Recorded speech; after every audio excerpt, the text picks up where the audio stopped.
Lawfare against President Trump, John Bolton is learning the hard way, perhaps, that no one is indeed above the law. The FBI spent hours today raiding Bolton's Maryland home and D.C. office. Agents were seen carrying out boxes, both locations, looking for classified documents that Trump's former national security advisor, turned, of course, liberal media fave, could still have in his possession. I'm not a fan of John Bolton. I thought he was a sleazebag, actually. And he's suffers major Trump derangement syndrome, but so do a lot of people, and they're not being affected by anything we do. I guess his house was raided today, but my house was raided also, called Mar-a-Lago. So I know the feeling. It's not a good feeling. Well, Bolton's been suspected of leaking secrets for years. The New York Post reports that during Trump's first term, the DOJ launched a criminal inquiry into it, but the Biden administration shut it down for political reasons. Here to weigh in is Jonathan Fahey, former federal prosecutor. Jonathan, we'll get to what President Trump also added to his comments in a moment, but what exactly do you think they were looking for here and why?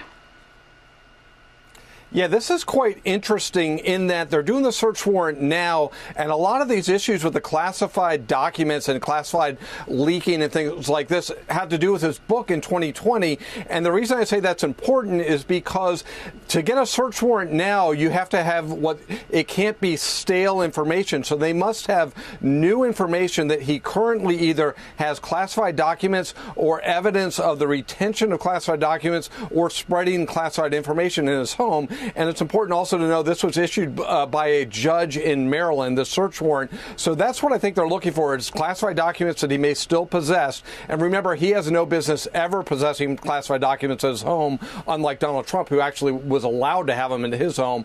But that's what I think they're looking at, and they must have new information that led them to this search warrant just today. President Trump was asked about whether he got a heads up on this. He said, I don't ask about this. I don't know anything about this. But, clearly that's the narrative now from Democrats, that this is Republican weaponization. He called Bolton a sleazebag. He can't stand John Bolton. Bolton hates him, dislikes him intensely. They hate each other. So now it's a question of whose ox is being gored.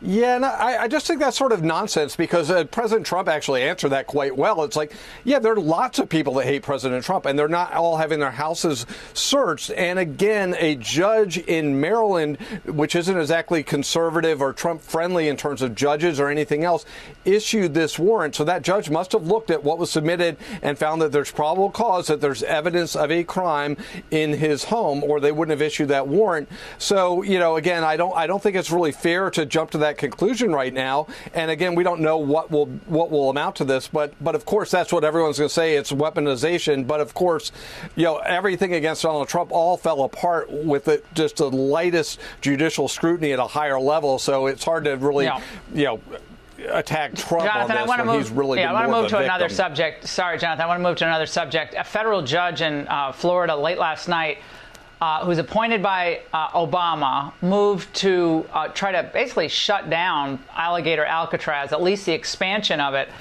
forcing them to stop bringing in new detainees, removing all generators, gas, sewage, other waste, and waste receptacles that were installed along with lighting. Basically, this judge is making it impossible to operate. Kathleen White is the judge's name, trying to hang her opinion on Indian lands, access, environmental concerns. But all we really know about this is it's going to stop, Trump from getting people deported more efficiently and more quickly. Do you think this judge's ruling will be reversed? I do not think it will. I think it will be reversed, and also it won't stop the Trump administration from doing something. But I think a couple of things that are really important here. This lawsuit was brought by like an environmental group and an Indian group, like you said, a group to save the Everglades. Well, nothing really changed here. This was a state airport, and they converted it to a detention center, and now they're saying it's federal. And somehow, because it becomes federal, that somehow is harmful to panthers and storks. The difference between state and federal, it's utter nonsense. If it was fine for the panthers and storks when it was an airport under state control, it's certainly fine for them now. But again, it's just abusing they're abusing this status to really disrupt immigration process, right. and they're taking money from donors for the environment. It's really shameful.